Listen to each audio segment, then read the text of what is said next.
જય શ્રી કૃષ્ણ જયંતિ કાકા. એ વળતા મને હું પોપટ બાપાની છોકરી સોનકી હું. ખબર અમે ઝીણકી હતી તે તમારા ઓટે બેહતી તો તમે અમને તગડતા લાકડી લઈને. શું થઈ ગયું કાકા તમે? મારી મમ્મી ક્યાંય આટો દેવા આવી છે ને તો જા ખબર કાઢીએ જયંતિ કાકાની.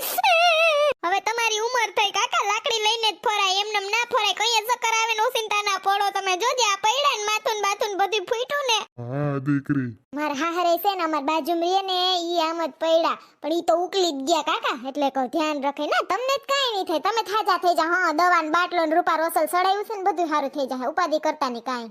બાયડે ડોક્ટર જેડા તા મેં પૂછ્યું કઈ વાંધો નથી ને જયંતિ કાકા ની કે ના રે ના કાઈ વાંધો નથી.